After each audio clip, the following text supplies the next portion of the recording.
Hello dear students, welcome back to the series of 14 days 14 chapters. तो आज है हमारा डे 3 और आज का हमारा चैप्टर है सम एप्लीकेशंस ऑफ ट्रिगोनोमेट्री। मेरे हिसाब से ये चैप्टर सबसे इजी है क्योंकि इसमें ट्रिगोनोमेट्री के सारे बेसिक फॉर्मूलों का यूज किया है।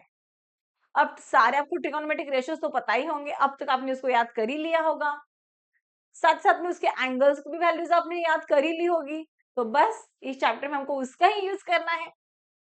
तो इस चैप्टर के कैसे क्वेश्चंस एग्जाम में पूछे जाते हैं, ये एमसीक्यू किस टाइप से आते हैं और ये सारे क्वेश्चंस को हमको अप्रोच कैसे करना है, ये सब कुछ आज इस वीडियो में हम लोग देखेंगे। और एक बात बताना चाहती हूँ कि जो केस स्टडी टाइप के क्वेश्चंस होते हैं वो इस चैप्टर से मोस्टली पूछे जाते हैं। तो चलिए स्टार्ट करते हैं। ये चैप्टर बहुत ही इजी है, इसमें कॉन्सेप्ट भी दो ही है, एक है एंगल ऑफ एलिवेशन और एक है एंगल ऑफ डिप्रेशन। बस आपको दो चीज इस चैप्टर में समझना है, बाकी पूरा चैप्टर आपके लिए ये इजी ही है। अब देखिए, सबसे पहले बताती हूँ, सपोज कि यहाँ पे मैं खड़ी हूँ, ठीक है, मैं किसी चीज को ऊपर देख रही हूँ, ठीक है, तो वो जो लाइन होगी, सपोज, अब देखिए, सपोज कि यहाँ पे हम लोग खड़े हैं, ओके, मैं किसी ऊपर वाली चीज को देख रही हूँ जो इधर है। अब ये क्या है, मेरा आई साइड है, यहां से जो मैं किसी चीज के टॉप को देख रही हूं, तो ये जो लाइन होगा इसे हम क्या करेंगे, लाइन ऑफ साइट। क्या कहेंगे, लाइन ऑफ साइट। और ये जो मेरे आई साइड से एक हॉरिजॉन्टल लाइन होगा, बराबर, मैं नीचे से ऊपर देख रही हूँ, तो यहाँ पे जो एंगल बनेगा उसे हम कहेंगे एंगल ऑफ एलिवेशन। क्या बोलेंगे, एंगल ऑफ एलिवेशन।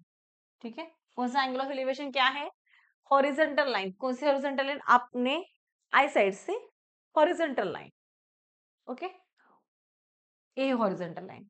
किसी भी चीज को मैं ऊपर की तरफ देख रही हूँ, तो वो जो लाइन है उससे हम क्या कहेंगे, लाइन ऑफ साइट। अब लाइन ऑफ साइट और हॉरिजॉन्टल लाइन के बीच का जो एंगल है उसे कहेंगे अब एंगल ऑफ एलिवेशन। समझ में आ गया, एकदम इजी तरीके, इससे भी इजी तरीका बताती हूँ। किसी भी चीज को हम नीचे से ऊपर देख रहे हैं तो वहां पे क्रिएट होता है angle of elevation, that's it. क्या होता है, एंगल ऑफ एलिवेशन बनता है। किसी भी चीज को, फिर से मैं रिपीट कर रही हूँ, अगर किसी भी चीज को हम ऐसे खड़े हैं, ऊपर की तरफ देख रहे हैं, तब वहां पे जो एंगल बनता है वो होता है एंगल ऑफ एलिवेशन। इसको बस आपको अच्छे से याद रखना है, ओके। बस इसमें यही दो काम है। फिर नेक्स्ट आता है एंगल ऑफ डिप्रेशन। तो एंगल ऑफ डिप्रेशन क्या है, सपोज कि आप कहीं यहाँ पे टावर पे खड़े हैं, ओके, या ऐसे नॉर्मल खड़े, मैं अब नीचे की तरफ देख रही हूँ। क्या कर रही हूँ, नीचे की तरफ देख रही हूँ, तो ये क्या बन गया, यहाँ पे कोई सी चीज है, मान लो कोई चीज यहाँ पे है, तो मैं ऊपर से नीचे देख रही हूँ, तो ए बन गया आपका लाइन ऑफ साइट, राइट। और आपके आंखों का जो हॉरिजॉन्टल लाइन है, ये अपने यहाँ का हॉरिजॉन्टल लाइन, ये आपका हॉरिजॉन्टल लाइन, बराबर। तब यहाँ पे जो एंगल बनेगा ए वाला, वो क्या रहेगा, एंगल ऑफ डिप्रेशन। ये दोनों चीजें समझ में आ गई। अब इसको मैं और इजी तरीके से बताती हूँ। किसी भी चीज को हम ऊपर की तरफ देख रहे हैं तो वहां पे क्रिएट होता है एंगल ऑफ एलिवेशन। किसी भी चीज को ऑब्जर्वर, हम क्या है, ऑब्जर्वर है, ऑब्जर्वर ऑब्जेक्ट को नीचे की तरफ देख रहा है, नीचे, ऊपर से किसी भी चीज को हम नीचे देख रहे हैं, तो वहां पे बनता है एंगल ऑफ डिप्रेशन। ये दो चीज आपको समझ में आ गई। पूरा खेल इस चैप्टर में इन दोनों का ही है, ओके। चलो अब क्वेश्चन थोड़े डिस्कस करते हैं। क्या दिया है, देखो, first question, from a point on the ground 20 metre away from the foot of the vertical tower. एक क्या दिया है, एक आपको वर्टिकल टावर दिया है, सपोज एक वर्टिकल टावर ऐसा है, which is 20 metre away from the vertical tower, the angle of elevation of the tower is 60 degree. तो देखो ये 20 मीटर अवे है, तो मैंने क्या बताया कि एंगल ऑफ एलिवेशन कब बनता है, जब हम ऊपर की तरफ देखते हैं। तब यहाँ पे जो एंगल है वो कितना डिग्री बना है, 60 डिग्री बना है। ए कौन है, आपका टावर है, तो यहाँ पे let A B is a tower, okay. B C is a distance between, क्या बताए, a point on the ground which is 20 metre away from the tower. तो बी सी आपका यहाँ पे हो गया 20 मीटर। समझ में आ गया, क्वेश्चन को समझो, स्टेप बाय स्टेप क्वेश्चन को समझो, क्या दिया है, और टावर है, वर्टिकल टावर, तो मैंने वर्टिकल टावर निकाला। ओके, अब क्या बताया है कि एक पॉइंट है C which is on the ground, वो क्या है 20 metre away from the tower, foot of the tower, तो टावर से 20 मीटर अवे मैंने ग्राउंड पे क्या कर दिया, एक सी पॉइंट ले लिया। अब बताता है कि ये जो एंगल ऑफ एलिवेशन क्रिएट करता है to the top of the tower is 60 degree. Top of the tower पे एंगल कितना बनाता है, 60 डिग्री, तो यहाँ पे एंगल आपका बन गया 60 डिग्री। अब हमें बताना है what is the height of the tower. Height of the tower मतलब हमें ये वाला फाइंड करना है, ए बी। ए बी क्या है, अपना टावर है। समझ में आ गया। अब देखिए यहाँ पर ट्रिगोनोमेट्री का भी जस्ट मैंने बताया था, बेसिक बेसिक हमें बस यूज करना है। अब अगर मैं tan लेती हूँ तो देखो एंगल का अपोजिट साइड मुझे फाइंड करना है, एडजेसेंट साइड दिया है, तो tan का मेरा फॉर्मूला है opposite side upon adjacent side, तो यहाँ पे बन जाता है A B upon B C बराबर opposite side upon adjacent side. मैं यहाँ पे tan का फॉर्मूला यूज करती हूँ तो मुझे ये वाला वैल्यू मिलेगा, क्या ए बी मिलेगा, ऑफ कोर्स मिलेगा। ए बी क्या है, हमारा टावर है बराबर, तो वैल्यू पुट करिए, थीटा आपको दिया है 60 डिग्री, तो tan 60 is equal to A B कितना है फाइंड करना, तो आप यहाँ पे एच भी कंसिडर कर सकते हैं, let h be the height of the tower, तो यहाँ पे होगा आपका A B, h upon B C, B C कितना है 20। अब tan 60 की वैल्यू कितनी है, √3 बराबर, ये तो आपने याद किया ही है, √3 into 20 is equal to h, तो एच आपका बन गया 20 √3। आप इसको सिंप्लीफाई करना चाहते तो और सिंप्लीफाई कर सकते हैं, तो √3 की वैल्यू है आपकी 1.732। अब इसको मल्टीप्लाई करो, आपको आंसर मिल जाएगा। तो चलो मल्टीप्लाई करते हैं, 732 मल्टीप्लाई 2 कर दो, 464, 1 कैरी 2 बजा 2 3, 3.43246 मतलब आ गया 34.0 है, तो एक डेसिमल हमने शिफ्ट किया है, तो आपका हाइट ऑफ द टावर बन जाता है 34.64 मीटर। 34.64 मीटर ये बन गया आपका हाइट ऑफ द टावर। और आपको नीचे आंसर को कंप्लीट करना है और आंसर जो आपका आया है उसको बॉक्स करना है। अगर आप आंसर कंप्लीट नहीं करोगे तो डेफिनेटली आपका 1 मार्क्स कट यहाँ पे होगा ही होगा। तो मेक श्योर कि आपको आंसर कंप्लीट करना है। नेक्स्ट क्वेश्चन, अब यहाँ पे दिए एमसीक्यूज। अब किस टाइप के एमसीक्यूज पूछे जाते हैं, चलो देखते हैं। क्या बताया है, a vertical pole is 6 metre high, cast a shadow. देखो यहाँ पे हमें वर्टिकल पोल का हाइट ही दिया है, हाई मतलब क्या है, वर्टिकल पोल का हाइट है, उसने शैडो कास्ट किया है जो कितना है 2√3 long on the level of the ground. What is the sun elevation is, मतलब सन का भी एंगल कितना होगा यहाँ पे हमें बताना है। अब देखो सपोज ये टावर है, थोड़ा सा बड़ा निकालती,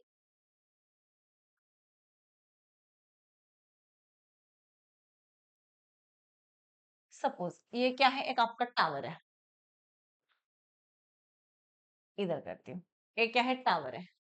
टावर का हाइट कितना बताया है, 6 मीटर। लेट ए बी आपका है टावर, ओके। और इसका शैडो कास्ट कितना हुआ है, 2√3 मीटर फ्रॉम द ग्राउंड, ठीक है। शैडो से कितना है 2.3 मीटर तक उसका क्या है, शैडो कास्ट हुआ है। और हमें फाइंड आउट करना है एंगल ऑफ एलिवेशन, तो हमें ये वाला एंगल यहाँ पे फाइंड आउट करना है। तो देखिए ये एंगल फाइंड आउट करना है थीटा, उसका अपोजिट साइड दिया है, एडजेसेंट साइड दिया है, तो यूजिंग tan थीटा हम लोग वैल्यू फाइंड आउट कर सकते हैं। tan थीटा क्या रहेगा आपका, A B upon B C, A B कितना है 6 अपॉन √3, 2√3, तो देखो 2 1 जा 3 जा 3 3 को √3 अपॉन √3 इंटू √3 करो, √3 get cancel. tan theta is equal to √3 कब होगा, जब tan 60 होगा, तो which option is correct, option number D is correct. समझ में आ गया कैसे किया हमने, कौन सा फॉर्मूला अप्लाई किया, वैल्यूज कौन सी पुट की, tan 60 की वैल्यू बस यहाँ पे हमने पुट की है जो कि है √3, तो इसलिए tan थीटा आपका आया था √3, तो √3 tan किसकी वैल्यू है, tan 60 की वैल्यू है, तो इस हिसाब से हमारा थीटा बनता है 60 डिग्री। क्लियर, समझ में आ गया। ओके चलो नेक्स्ट क्वेश्चन। नेक्स्ट क्वेश्चन क्या दिया है देखो, length of short of vertical tower same दिया है, length of short of vertical tower on the level ground, suppose ये आपका वर्टिकल टावर है, उसका क्या है, length of shadow is 7√3 metre है। Okay, instant when the sun's elevation is 30 degree, elevation angle कितना है यहाँ पे, 30 degree. AB is height of a tower, AB is a tower, BC is a shadow, length of shadow। और हमें क्या बताना है, what is the length of a tower. Just हमने इससे पहले वाला क्वेश्चन इसी टाइप का ही किया था, राइट। तो इसमें हम कौन सा फॉर्मूला यूज करेंगे, यस tan। एडजेसेंट साइड दिया है, अपोजिट साइड फाइंड आउट करना है, तो हम यहाँ पे फॉर्मूला यूज कर सकते हैं tan का। तो tan 30, tan theta is equal to क्या है आपका, AB अपॉन BC। तो tan 30 कितना है, 1/√3। ये सारे वैल्यूज आपको पता है ना, 1/√3, AB अपॉन 7√3। अभी नीचे का ऊपर ले लो, ये अपोजिट से आएगा तो क्या बनेगा, न्यूमरेटर पे जाएगा ना, upon is equal to AB। √3 get cancel, AB कितना है, 7 है, तो आपका हाइट ऑफ द टावर बनता है 7 मीटर। समझ में आ रहा है, समझ में आ रहा है, ओके। बहुत ही इजी क्वेश्चंस होते हैं ये, बस क्वेश्चन क्या दिया है ये समझना जरूरी है। नेक्स्ट, सारे शैडो ही बता रहे हैं, सबका शैडो ही है। Next question, question number 4, the length of shadow of a 4 metre high vertical pole. एक 4 मीटर हाई वर्टिकल पोल है, ओके। यहाँ पे एंगल दिया है, length of a 4 metre high vertical pole, मतलब let A B is a vertical height of a vertical pole which is a 4 metre high is given, and हमें find out करना है length of shadow. तो देखो BC हमें यहाँ पे find out करना है। Angle of elevation is 60 degree, तो देखो यहाँ पे 60 डिग्री हमें एंगल ऑफ एलिवेशन भी दिया है, ओके। अब क्या करना है, हमें शैडो का लेंथ फाइंड आउट करना है। सेम यहाँ पे आप tan का ही वैल्यू पुट कर दो। tan थीटा क्या है आपका, opposite side upon adjacent side, AB upon BC। AB tan 60, tan theta, theta की जगह पे हम लिखेंगे 60, क्यों angle of elevation theta is equal to 60 दिया है, तो tan 60 बन गया। AB कितना दिया है 4, BC हमें फाइंड आउट करना है। tan 60 की वैल्यू √3, 4 अपॉन BC, तो BC आपका बन जाता है 4 अपॉन √3। तो देखो आंसर कौन सा करेक्ट है, yes, option C is correct. BC is equal to 4 upon √3 metre, ये दिया है हमें ये ऑप्शन में, तो ये बन जाता है आपका हाइट ऑफ द टावर। समझ में आ गया, चलो नेक्स्ट क्वेश्चन, ये मुझे लगता है थोड़ा थ्योरेटिकल क्वेश्चन है। क्या है, the length of shadow of a tower is increasing. Shadow का लेंथ क्या है, इंक्रीजिंग है, देन एंगल ऑफ एलिवेशन क्या होगा, increasing, decreasing, same as before, none of this. अब देखिए ये कंसेप्ट आपको ना याद ही रखना है, कभी भी अगर आपके शैडो का लेंथ इंक्रीज होता है, कभी भी, क्या बोला मैंने, शैडो का लेंथ मतलब जितना आपका शैडो बड़ा रहेगा, लेंथ उसका इंक्रीज होगा, उतना ही एंगल ऑफ एलिवेशन क्या होगा, कम होगा। उतना ही क्या होगा, एंगल ऑफ एलिवेशन आपका क्या रहेगा, मतलब सन का एंगल जो है आपका एलिवेशन वो रहेगा कम। समझ में आ गया, इसलिए देखो आफ्टरनून पे टॉप पे जब होता है सन, तब शैडो हमारे पास नहीं होता, ठीक है। जैसे जैसे शाम होता रहता है तो हमारा शैडो लेंथ उसका बढ़ जाता है, इंक्रीज होता है, तो इसका आंसर आपको आएगा decreasing. When the length of shadow is increasing, angle of elevation is decreasing. समझ में आ गया, ये वाला आपको याद ही रखना है। चलिए नेक्स्ट क्वेश्चन, क्या दिया है, a person observe, a person observe the angle of elevation of a top of a tower as 30 degree. चलो क्या दिया है, एक पर्सन है, एक पर्सन है, उसने क्या किया है, एंगल को, टावर को देखा है, ये रहेगा उसका टावर, ठीक है। तब यहाँ से जब वो देख रहा है, इधर ही लेती हूँ वैसे, ठीक है, यहाँ से जब ये पर्सन देख रहा है, तब वहां पे जो एंगल उसने बनाया है वो कितना डिग्री का है? 30 डिग्री का है। मतलब ये जो एंगल है वो 30 डिग्री है। सॉरी। और यहाँ पे मैं मेंशन करती हूँ, A B is height of the tower. A B क्या है? आपका टावर है। तो आप उसको सपोज मान लो कि height of the tower be x, h कर लो। हाइट को हमने क्या कंसिडर किया? एच कंसिडर किया। अब यहाँ पे जो इंसान है वो क्या कर रहा है? टावर के टॉप को देख रहा है। टॉप कौन सा है? ये है, ठीक है। उसको जब वो देख रहा है तब वहां पे एंगल जो है वो 30 डिग्री का बनता है। एंगल कितने डिग्री का बनता है? 30 डिग्री का। अब when he walk 50 metre towards the foot of the tower, क्या कर रहा है? अब ये इंसान चलते चलते चलते 50 मीटर टूवर्ड्स द टावर चला गया, ठीक है। तो ये यहाँ का डिस्टेंस बन जाता है 50 मीटर।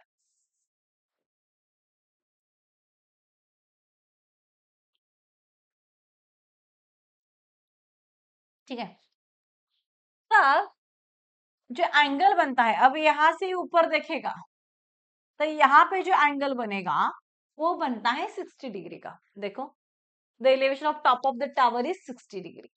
क्वेश्चन को समझो, क्या दिया है? पर्सन जो है वो क्या करता है? टॉप ऑफ द टावर को ऑब्जर्व करता है, एक जगह पे वो खड़ा है, वहां से जब वो देखता है तब 30 डिग्री का एंगल बन रहा है।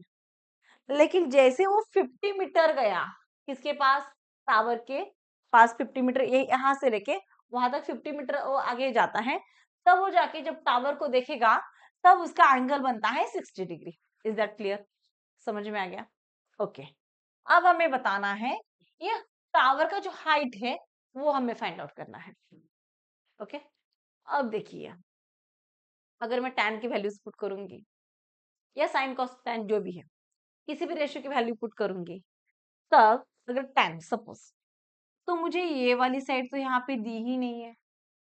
अगर मैं sin 60 सपोज यहाँ पे मैं मान लेती हूँ ए सी बी,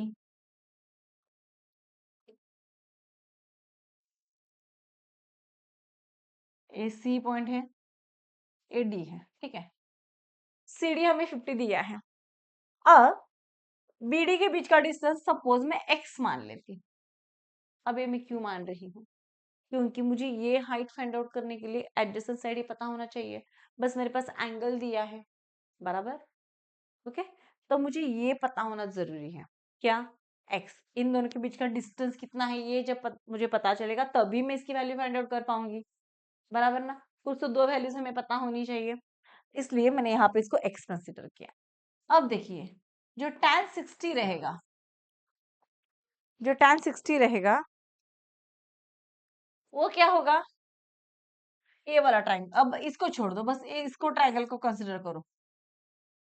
ए वाला ट्रायंगल को आप कंसिडर करो। कौन से वाले? Triangle A B D. A कौन सा वाला ट्रायंगल कंसिडर करना है आपको? Triangle A B D. अब ए वाले ट्रायंगल में आपको क्या दिया है? एंगल दिया है। क्या दिया है? एंगल दिया है। कौन सा दिया? Angle theta. अब ए वाले ट्रायंगल में अगर मैं tan थीटा पुट करती हूँ, देखो हमने कौन सा ट्रायंगल कंसिडर किया है? Triangle A B D. In triangle A B D,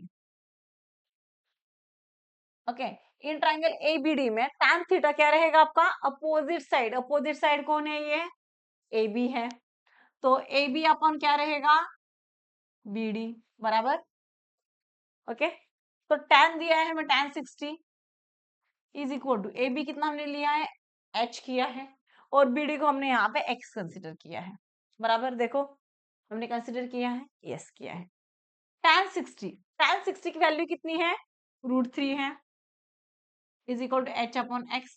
तो आपको x यहाँ पे मिल जाता है √3 h, सॉरी h की वैल्यू मिल जाती है यहाँ पे √3 x, बराबर। ये बन गया आपका h का वैल्यू। अब मैं क्या करती हूँ, पूरा वाला ट्रायंगल कंसिडर करेंगे। कौन सा वाला ट्रायंगल? यहाँ पे देखिए, ये वाला triangle B A B C, A वाला बाहर का, ये वाला triangle triangle A B C, जिसको मैं अभी लाल कर रही हूँ, ये वाला पूरा ट्राइंगल कंसिडर करेंगे, ये वाला ट्राइंगल ए बी सी। अब ये ट्राइंगल ए बी सी में देखिए tan theta is equal to opposite side upon adjacent side आएगा, आएगा ये से आएगा। तो आपका एडजेसेंट साइड कितना दिया है टोटल बीसी, बीसी आपका कितना रहेगा यहाँ पे CD प्लस BD, CD कितना है आपको दिया 50 और BD आपने क्या कंसिडर किया है x कंसिडर किया है, तो पूरा BC आपका कितना आ गया 50 प्लस x आ गया बराबर। तो इस पूरे ट्रायंगल में इन ट्रायंगल कौन सा ट्रायंगल है ये ABC, ट्रायंगल ABC में देखो क्या रहेगा tan theta is equal to AB upon BC रहेगा। Yes just put the values, tan 30 कितना रहेगा, tan 30 की वैल्यू कितनी है बताओ, yes 1/√3, AB is height of a tower 50 plus x। मैं थोड़ा यहाँ पे सॉल्व करती हूँ, कितना आएगा देखो 1/√3 into 50 plus x is equal to आपको मिल गया h। अब h की वैल्यू यहाँ पे पुट कर दो, h की वैल्यू कितनी है √3x, ओके और बस सिंप्लीफाई करते जाओ आपको आंसर मिल जाएगा 50 plus x plus √3 sorry is equal to √3x। अब इसको अंदर मल्टीप्लाई करो या एक काम करते हैं मल्टीप्लाई करने से अच्छा ना इसको इधर लेके चलते हैं, देखो क्या आएगा 50 plus x is equal to denominator का है अपोजिट साइड जाएगा तो मल्टीप्लाई के ले जाएगा x √3 into √3 3x 50 plus x is equal to बन गया 3x बराबर। अब ये x अपोजिट साइड जाएगा तो क्या करेगा सब्ट्रैक्ट करेगा, तो 50 is equal to 3x minus x 2x बन गया, तो 50 डिवाइडेड बाय 2 कितना आएगा 25, तो x इज इक्वल टू आपको मिल गया 25 बराबर। अब x 25 है तो हम height of the tower find out कर सकते हैं, देखो अभी जस्ट हमने ये वाला फॉर्मूला निकाला था, वैल्यू निकाल दिया h is equal to √3x, तो हमें h फाइंड आउट करना है तो हम लिखेंगे 3 इंटू 25, x की जगह पे ये वाली जो अभी हमने वैल्यू फाइंड आउट की है इसको हम पुट करेंगे किसमें इसमें, इसको आप इक्वेशन नंबर 1 भी दे सकते हैं। इस इक्वेशन में अगर हम वैल्यूज पुट करेंगे x की then we will get the value of height of the tower या लेंथ ऑफ द टावर में आपको मिल जाएगा। तो h आपका है 25√3, आपको करना है स्टॉप तो आप यहाँ पे स्टॉप कर सकते हैं, अदरवाइज आपको √3 की वैल्यू जो है 1.732 इससे मल्टीप्लाई करके भी आप इसकी वैल्यू निकाल सकते हैं। बस यहाँ पे एक काम करना है आपको यूनिट देना जरूरी है, मतलब जो आपका हाइट रहेगा उसके लिए यूनिट देना जरूरी है 25√3 मीटर सेंटीमीटर जितना भी होता है हाइट यूनिट दिया हुआ वहां पे मेंशन करना जरूरी होता है। समझ में आ गया, इस तरीके से आपको प्रॉपर क्वेश्चन सॉल्व करने हैं। आई होप कि आपको समझ में आ रहा है, ओके चलिए नेक्स्ट क्वेश्चन देखते हैं।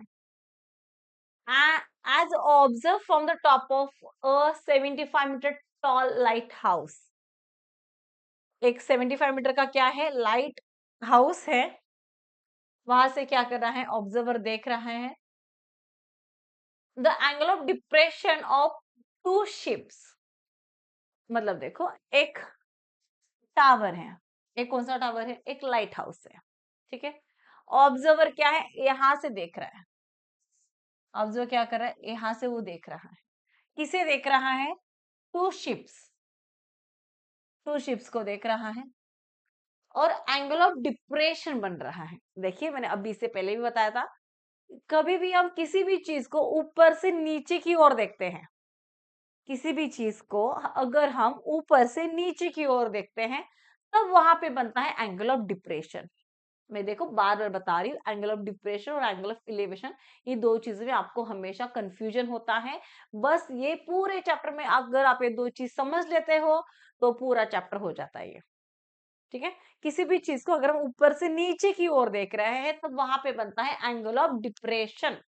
तो यहाँ पे हमें बताया है कि एंगल ऑफ डिप्रेशन और ऑब्जर्वर क्या कर रहा है टॉप ऑफ द टावर से नीचे की तरफ 2 शिप को ऑब्जर्व कर रहा है। अब देखिए यहाँ पे हाइट ऑफ द टावर कितना दिया है, 75 मीटर दिया है। यहाँ पे मैं अज्यूम कर लेती हूँ, let A B is the height of the tower, let A B is the height of A B be the height of the tower, ठीक है। सॉरी, क्या ये टावर द लाइट हाउस है, टावर नहीं lighthouse यहाँ पे है। तो क्या हो रहा है, ये ऑब्जर्वर, सपोज कि यहाँ पे एक शिप है, ये वाला एक शिप है, सपोज एक शिप है, इसे पकड़ लेते हैं, और यहाँ पे एक शिप है, ये दो शिप है। तब जब ऑब्जर्वर इसको देख रहा है, तब यहाँ पे एंगल ऑफ डिप्रेशन बनता है। और देखो इसका हॉरिजॉन्टल लाइन यहाँ पे मैं निकाल के रखती हूँ, ऐसे हॉरिजॉन्टल लाइन देख लो, यहाँ से हमने हॉरिजॉन्टल लाइन ले लिया है।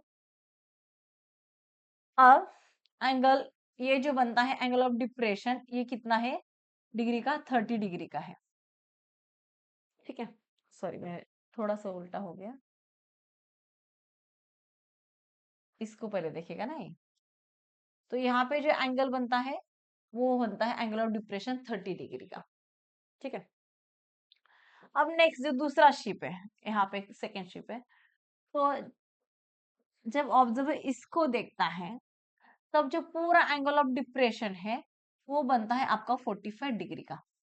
कितना बनता है, 45 डिग्री का। देखो क्या दिया है, 75 मीटर टॉल लाइट हाउस है।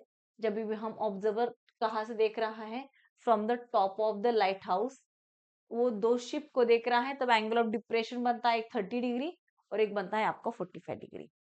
क्लियर। तो if one ship is exactly behind the other, एक शिप क्या है, ये जो शिप है एग्जैक्टली इसके पीछे है, बिहाइंड द अदर है, on the same side of the light house, ये लाइट हाउस के एक ही सेम साइड के दो साइड पर, एक के पीछे दूसरा, ऐसा दो शिप है, ठीक है।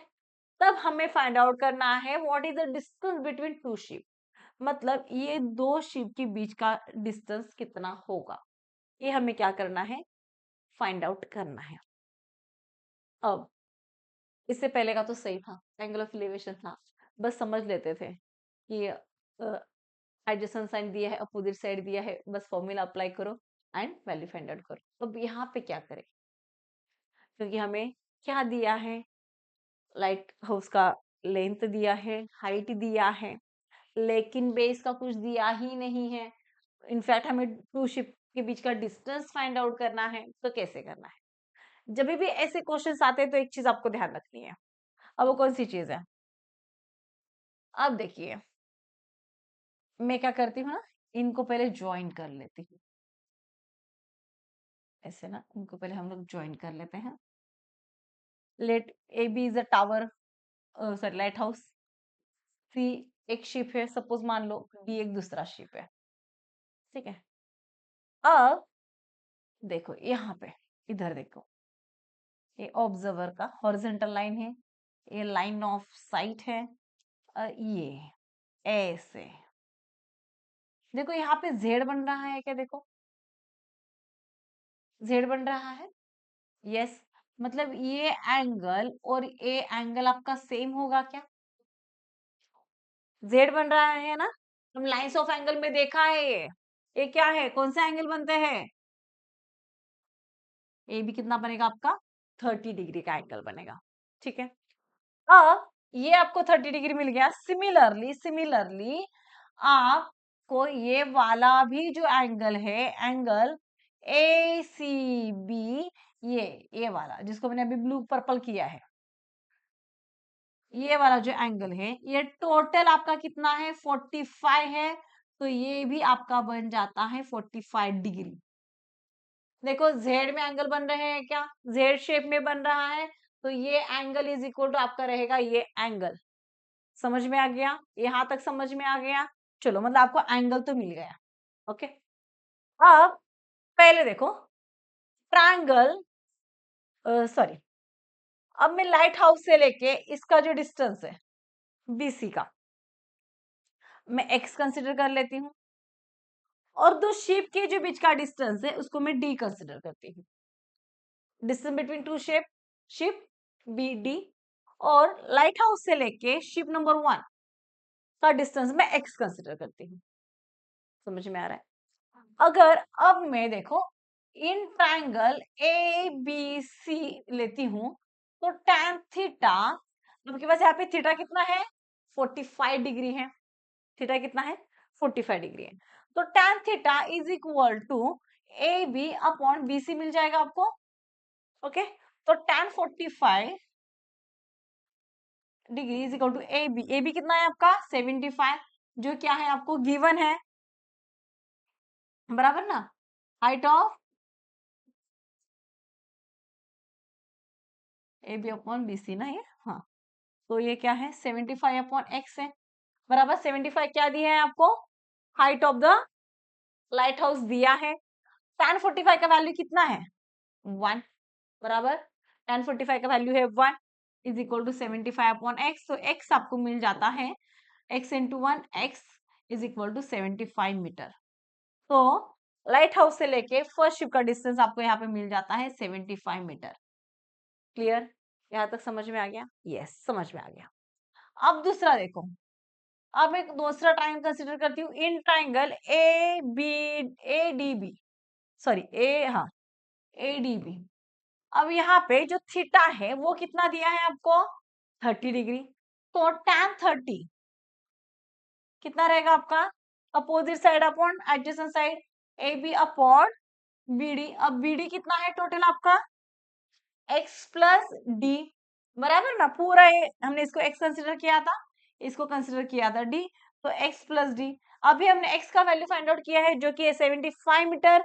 तो बी डी आपका बन जाता है यहाँ पे 75 प्लस डी, राइट, समझ में आ गया। अब tan 30 की जो वैल्यू है वो कितनी है 1/√3। मैंने देखो पहले ही बताया था कि आपको जो सारे रेशियोज की वैल्यूज पता होनी जरूरी है, बस इसमें इतना ही है और कुछ नहीं है।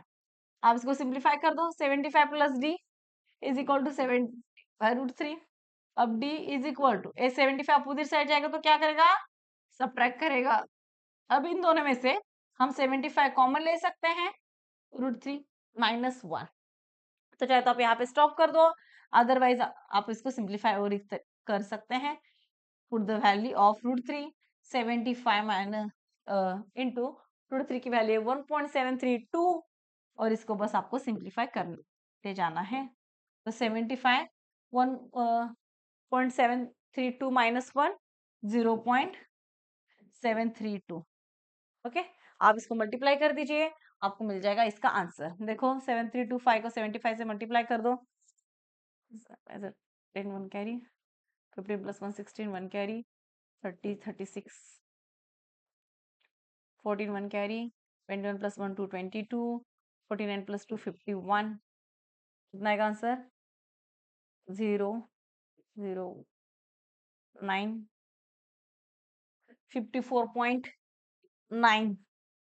इसका आंसर आपको मिल जाता है 54.9। मतलब दो शिप के जो बीच का डिस्टेंस है जिसको हमने डी कंसिडर किया था वो कितना है 54.9 मीटर। कितना है 54.9 मीटर। मीटर आपको यहाँ पे लिखना कंपलसरी होता है। समझ में आ गया? इस तरीके से आपको सारे क्वेश्चन सॉल्व करने हैं। चलिए नेक्स्ट क्वेश्चन।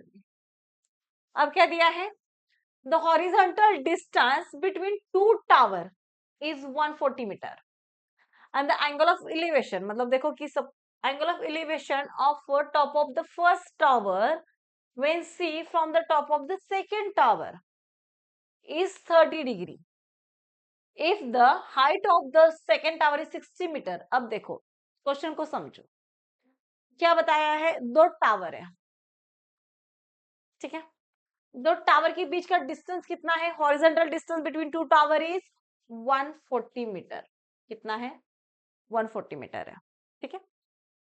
अब यहाँ पे एंगल ऑफ एलिवेशन है, देखो एंगल ऑफ एलिवेशन का मतलब क्या था कि हम नीचे से ऊपर की तरफ देख रहे हैं, नीचे से ऊपर की तरफ ऑब्जर्वर क्या कर रहा है ऊपर देख रहा है, किसी चीज के टॉप को अगर ऐसे देख रहा है तो उसे हम कहते हैं एंगल ऑफ एलिवेशन। मतलब इसका मतलब क्या हुआ कि एक टावर छोटा है दूसरा टावर बड़ा है, बराबर, क्योंकि हम क्या कर रहे हैं छोटे टावर से ऊपर देख रहे हैं। समझ में आ गया, एक टावर छोटा है एक टावर बड़ा है।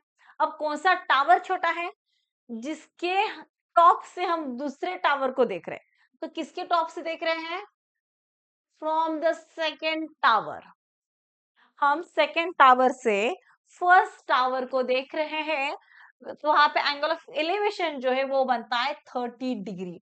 मतलब ये रहेगा आपका tower number 1, sorry tower number 2 रहेगा, ये रहेगा आपका टावर नंबर 1। ओके, तो वहां पे जो एंगल ऑफ एलिवेशन बनता है वो है 30 डिग्री। मतलब देखो यहाँ से ये ऐसे देखे जा रहा है। Then if the height of the second tower का हाइट कितना दिया है? 60 metre. Then find the height of the first tower. हमें क्या करना है? फर्स्ट टावर का यहाँ पे हाइट फाइंड आउट करना है। तब क्या करें? अब देखिए, यहां से ये देख रहा है, मतलब इसका हॉरिजॉन्टल लाइन ये हो गया, बराबर। ये इसका ऐसे हॉरिजॉन्टल लाइन है। Okay, suppose A B is the height of the second tower and C D is the height of the first tower. First tower आपने कौन सा किया है? सी डी है। और सेकेंड टावर आपने कंसिडर किया यहाँ पे, सॉरी यहाँ पे आएगा ना second, first tower. Second tower जो है आपका ए बी है और फर्स्ट टावर आपका जो है सी डी है। हम सेकेंड टावर के टॉप से फर्स्ट टावर के टॉप को देख रहे हैं, तब हमारा एंगल बनता है 30 डिग्री। कितना बनता है? 30 डिग्री। तब हमें ये पूरा इसका हाइट फाइंड आउट करना है, जो है height of the second tower. समझ में आ गया? दिया क्या है क्वेश्चन में ना, सम एप्लीकेशन ऑफ ट्रिगोनोमेट्री का यही फंडा है कि हमको क्वेश्चन समझने हैं। दिया क्या है, जिस दिन आप ये अच्छे से समझ लोगे ना तो आपको आंसर डेफिनेटली आएगा। हाँ ओके, क्योंकि आइडिया दिमाग में आती रहती है। अब यहाँ पे सपोज मैं इसको एक ई कंसिडर करती हूँ। ए क्या है? हॉरिजॉन्टल लाइन है, हॉरिजॉन्टल डिस्टेंस है।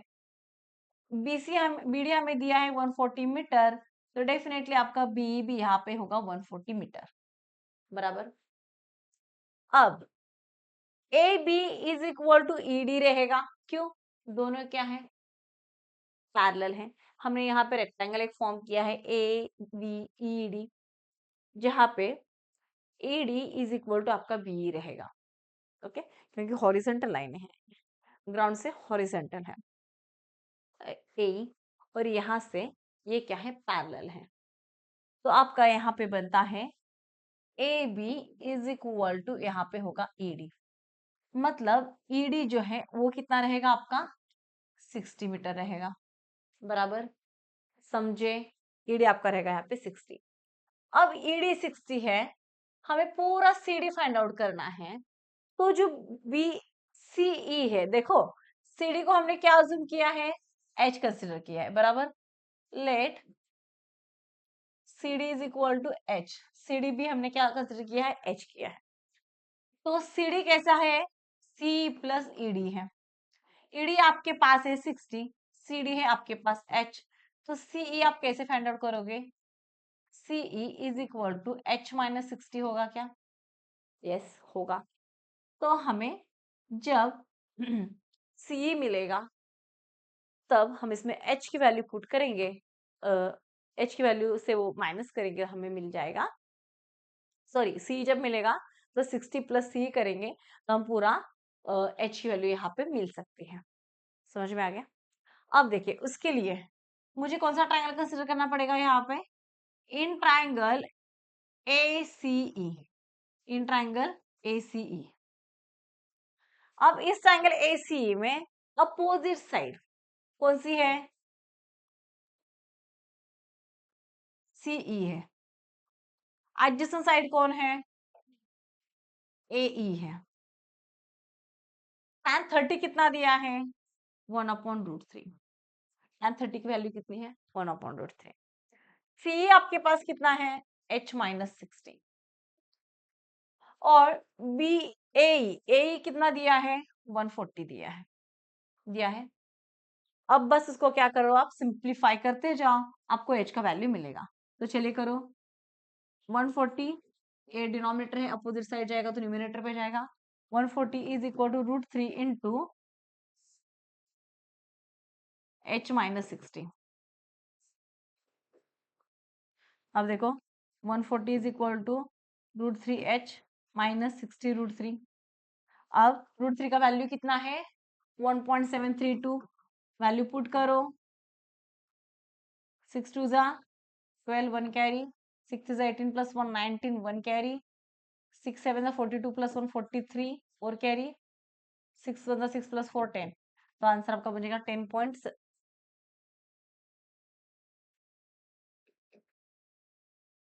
√3h ना। 60 से मल्टीप्लाई करें तो आंसर आपका बन जाएगा 103.92। तो क्या कीजिए, अब सिंप्लीफाई कर दीजिए। 140 प्लस 103.92, ये माइनस है, अपोजिट साइड जाएगा तो क्या होगा, प्लस होगा, बराबर। तो 140 प्लस कितना आएगा, ये देखो 243.92, मतलब √3h आपको मिल जाएगा 243.92। तो h इसको डिवाइड कर दो, आपको इसका आंसर मिल जाएगा। अब जैसे आपको यहाँ पे h मिलता है तो आपको क्या करना है, h माइनस 60 करना है। सॉरी, h जैसे आपको मिल जाता तो वही आपका ये बन जाएगा height of the second tower. समझ में आ गया? तो आप इसको सिंप्लीफाई कर दो।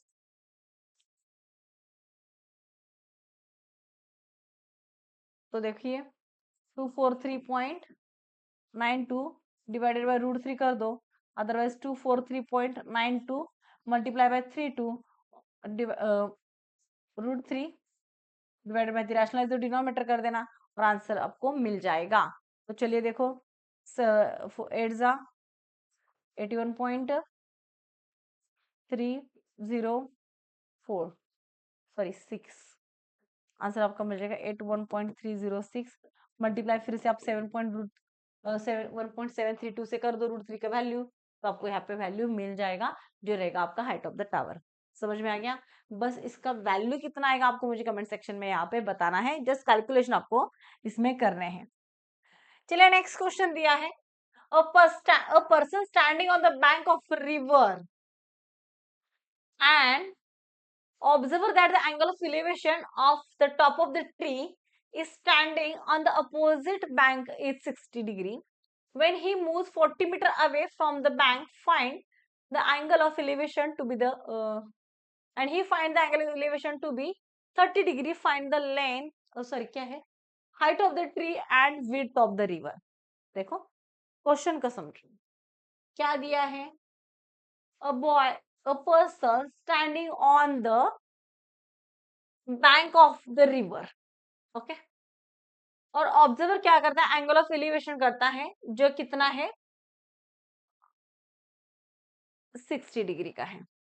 कहाँ पे है, top of the tree, standing on the top of opposite bank is 60 degree when he moves 40 metre away.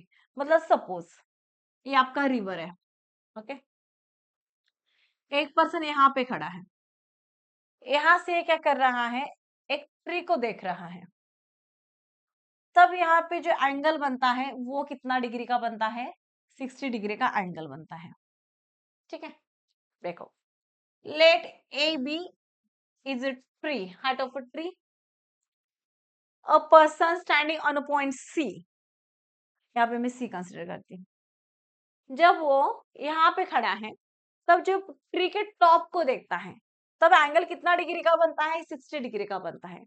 अब ये क्या करता है, 40 मीटर मूव अवे, मतलब यहाँ से ये 40 मीटर दूर चला जाता है। ओके, ये 40 मीटर क्या किया, ये दूर चला जाता है। जब वो दूर जाता है, अवे जाता है, तब जब टॉप ऑफ ट्री को देखता है तब यहाँ पे एंगल बनता है 30 डिग्री का। कितना एंगल बनता है, 30 डिग्री का। समझ में आ गया? अब हमें फाइंड आउट करना है कि इसका जो हाइट है ट्री का वो कितना होगा, ट्री का हाइट कितना होगा, हमें यहाँ पे फाइंड आउट करना है। समझ में आ गया? अब देखिए सपोज कि ये 40 मीटर अवे गया, कहाँ तक गया, पॉइंट डी तक गया। ठीक है, अ पर्सन और ये ट्री का जो बेस है उसको हम लोग x कंसिडर करते हैं। ट्री के हाइट को हम h कंसिडर करेंगे। ट्री के हाइट को हम क्या कंसिडर करेंगे? h कंसिडर करेंगे। अब मैं क्या करती हूँ, in triangle A B C consider करती हूँ। ट्राइंगल ए बी सी में tan थीटा क्या रहेगा आपका? A B upon B C रहेगा। कौन सा वाला ट्राइंगल कंसिडर किया? देखो मैंने ए वाला, ए बी सी, ए वाला ट्राइंगल मैंने क्या किया, इसमें कंसिडर किया है ट्राइंगल ए बी सी। इसमें क्या थीटा कितना है? 60 डिग्री है, तो tan 60 कितना आएगा आपका? ए बी आपने क्या कंसिडर किया है? यहाँ पे h किया है, h अपॉन x किया है। tan 60 की वैल्यू है √3, √3x इज इक्वल टू आपको मिल गया यहाँ पे h। ओके, इसको कर दो आप इक्वेशन नंबर 1। सिमिलरली अगर आप ट्राइंगल ए बी डी, ये बाहर वाला ट्राइंगल अगर आप कंसिडर करते हैं, ये वाला ट्राइंगल बाहर का ए बी डी, अब इस ट्राइंगल में आपका जो बेस है बी डी वो कैसा है? x प्लस 40 है, बराबर। बी डी क्या है? B C plus C D है, जो है x प्लस 40 है। क्लियर?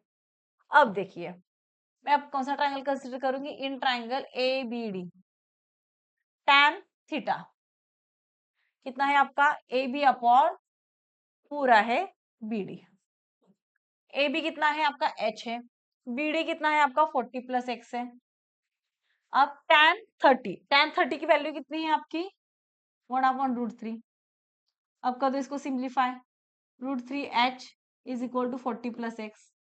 अब h की वैल्यू कितनी है? √3x है, √3 into √3x is equal to 40 plus x। √3 into √3 3x, minus x इस साइड आएगा, प्लस x बिकम माइनस जब अपोजिट साइड आएगा तो 2x इज इक्वल टू 40, तो x इज इक्वल टू आपको मिल गया यहाँ पे 20, x मिल गया आपको 20। अब x 20 है, the put the value of x in equation number 1, इसको आप इक्वेशन नंबर 1 बोल सकते हैं। तो आपको h कितना आएगा? 20√3, मतलब आपका जो हाइट है ट्री का वो कितना होगा? 20√3 होगा। समझ में आ गया? अब ऐसे यहाँ पे आपको मीटर, हमेशा मैं बता रही हूँ कि जो भी यूनिट आपको दिया है वो आपको याद से लिखना ही है, और साथ ही साथ में क्वेश्चन को जो आंसर है वो आंसर को कंप्लीट भी करना है। अगर आप आंसर कंप्लीट नहीं करते तो आपका डेफिनेटली 1 मार्क्स कट होगा, 1 मार्क क्या होगा? कट होगा। तो सपोज कि सारे क्वेश्चन के अगर आपने आंसर ही कंप्लीट नहीं किए, पेपर पूरा अटेम्प्ट किया है, एक एक एक एक मार्क्स सबके चले गए, तो मार्क्स कितने कम हो जाएंगे? तो शुरू से ही आदत डालो, कैलकुलेशन बीच में नहीं छोड़ना है। मार्क्स उधर भी उधर कैलकुलेशन की वजह से ही तो मैथ्स में मार्क्स जाते हैं, इसलिए अभी से ही प्रैक्टिस करो कैलकुलेशन पूरा करने की, क्वेश्चंस कंप्लीट सॉल्व करने की, आंसर नीचे लिखने की, और जो भी आपको आंसर आया है उसको बॉक्स करने की आदत डाल दो, ठीक है? क्योंकि प्रेजेंटेशन बहुत ही ज्यादा इम्पोर्टेंट है। आई होप कि आपको आज का वीडियो काफी इंफॉर्मेटिव लगा होगा, और ये चैप्टर आपको अच्छे से समझ में भी आया होगा। तो अगर आपने अब तक चैनल को सब्सक्राइब नहीं किया है तो सब्सक्राइब कर लीजिए और बेल आइकन को प्रेस करना ना भूलिए, ताकि आने वाले वीडियो के अपडेट्स आपको जल्द से जल्द मिल जाएं, और साथ ही साथ में अपने दोस्तों के साथ भी जरूर शेयर कीजिए। मिलते हैं नेक्स्ट वीडियो में।